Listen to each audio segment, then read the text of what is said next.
জি ভাই, এটা মানে হঠাৎ আমার ফার্স্ট টাইম দেখা, এটা যেহেতু আমার এটা বাড়ির রোড, আমি মাত্র বাড়ি থেকে আসছিলাম, আমি কয়েকবার দেখছি বাট দাঁড়ানো হয় নাই। আজকে একটু ফ্রি ছিলাম, ভাবলাম একটু দাঁড়িয়ে একটু দেখি ভিতরের জিনিসটা কেমন, কারণ সূর্যমুখী কখনো ফুল সামনে থেকে দেখা হয় না, আমার এলাকা তো কখনো করে না। জাস্ট আমার বাড়ির রোডের সাথেই দাঁড়ানোর ছিল, যে জন্য আমি দাঁড়াইছি। তবে অনেক ভালো, কারণ সূর্যমুখী ফুল সচরাচর দেখা যায় না কুমিল্লার মধ্যে ভাই, খুব কম। এর আগে মনে হয় হয়তো নদীর পাড়ের দিকে কেউ করছিল, বাট আমি জানি না। বাট এটাই আমার দেখা ফার্স্ট, এদিকে এরিয়াতে আর কখনো আমি দেখি নাই। এটা ভালো একটা জায়গা, ভালো একটা উদ্যোগ। আমি এখানে দেখছি গতবার নাটক করার জন্য মোশাররফ করিম সহ থেকে কুমিল্লার অনেক তরুণ তরুণীরা, অনেক অতি উৎসাহী ফুলপ্রেমীর যারা বসন্তের আগমনে তারা সবাই ছুটে এসেছিল এই সূর্যমুখী ফুলের বাগানে। আমি নিজেই দূর থেকে দেখছি, পরিবেশ তো অনেক সুন্দর। এই সুন্দর আসলে সবুজের মাঝে হলুদের বিচরণ, এটা একটা আনন্দ ঘনবরণ।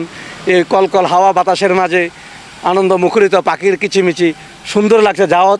যত কিছুই বলেন না কেন, আমার এলাকা আসলে সুন্দর লাগছে। সবুজে ঘেরা পরিবেশ, খোলা আকাশে একটা আলাদা একটা সূর্যমুখীর একটা খণ্ড, ফুলের নবীন সৌন্দর্য, মানুষ যেন পুতুলের সাথে মিতালি। যদিও গন্ধ নাই, শীতালি থাকে। আমি মনে করি সুন্দর সবুজের মাঝে মিতালি। আমাদের এই সূর্যমুখীর বাগানে অনেক লোকজন আসে, ফ্রি কারণে অনেক লোকজন আসতে আসে, আশা করে মনের আবেগে তারা ফুলও ছিঁড়ে ফেলে।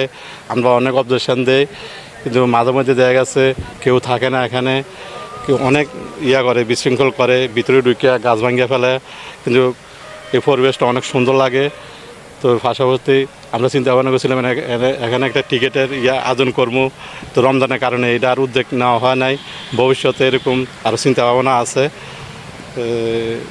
তার কি বলবো, এখানে অনেক সুন্দর দেখা যাইতেছে। রোডের থেকে অনেকে টাকা ছবি টবি উড়ে এনে, বিশেষ করে শুক্রবারে বিকেলবেলা অনেক লোকজন আসে, মেয়েরা আসে, ছেলেরা আসে, ভিতরে ঢুকে অনেক আনন্দ করে, এনজয় করে, ছবি টবি উড়ে এনে।